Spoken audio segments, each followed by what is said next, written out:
Friends இன்றைக்கி வந்து பார்த்திங்கன்னா நம்ம வந்து ஒரு 2.5 கேஜி பிரியாணி பண்ண போகிறோம். இஞ்சி பூண்டு அரைச்சி வச்சாச்சு. அடுத்தது வந்து புதினாவை கட் பண்ணிவிட்டு அதுக்கப்புறம் வந்து பார்த்திங்கன்னா வெங்காயத்தையும் கட் பண்ணியாச்சு. வெங்காயத்தை வந்து பிரியாணி சைஸாக கட் பண்ணியாச்சு. அதுக்கப்புறம் வந்து பார்த்திங்கன்னா தக்காளி, பச்சை மிளகா, அதுக்கப்புறம் அரிசி, அதுக்கப்புறம் சிக்கன் அலசுகிறோம். நாங்கள் அலசிட்டு அப்படியே வந்து க்ளீன் பண்ணிவிட்டு அப்படியே ஃப்ரெஷ் சிக்கன் வாங்கிட்டு வந்து அப்படியே ஒரு 20 நிமிஷத்துக்கு மட்டும் தான் வாங்கிட்டு வந்தோம்.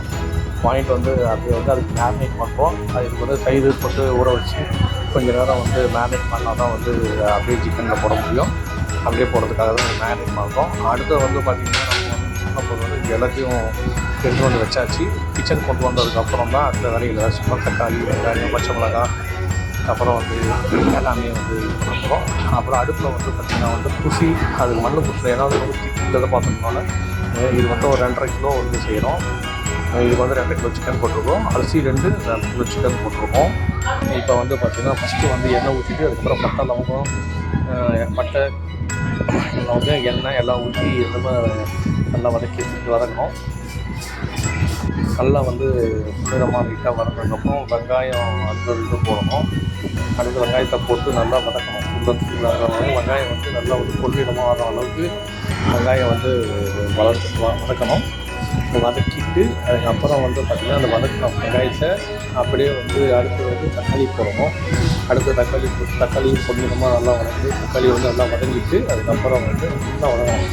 அப்புறம் இஞ்சி பூண்டு பேஸ்ட்டு போட்டு நல்லா வதக்கிட்டு அதுக்கப்புறம் வந்து பார்த்திங்கன்னா அதை வதக்கிட்டதுக்கப்புறம் வந்து புதினா போடுவோம். அடுத்து புதினாவை போட்டதுக்கப்புறம் வந்து பார்த்திங்கன்னா புதினா நல்லா வந்து கொஞ்சம் நல்லா புதினா, வெங்காயம், தக்காளி எல்லாம் வந்து ஒரே செட்டாக வந்து நல்லா கிளியராக வந்து வதக்கிடணும்.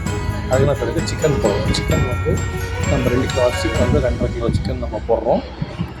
போட்டுட்டு சிக்கனை போட்டுட்டு நல்லா வந்து அதில் வந்து கொழுப்பு எண்ணெய் பிரிகிற வரைக்கும் நம்ம வந்து இது பண்ணோம். அதுக்கப்புறம் அளந்து வச்ச தண்ணி அரிசி எவ்வளோக்கு போடுறோமோ அதுக்கு 1க்கு 1.5 அரிசி நம்ம போடணும். எந்த அளவுக்கு மணந்துருக்கோ அந்த அளவுக்கு நம்ம வந்து அதுக்கு தண்ணியை போட்டுட்டு அதுக்கப்புறம் வந்து இது வந்து பார்த்திங்கன்னா வெங்காயம் பச்சைலாம் கட் பண்ணி வச்சு வெங்காயம் பச்சை சாப்பிட்றதுக்கு பண்ணிட்டோம். அதுக்கப்புறம் டபராவை போட்டு மூடியாச்சு.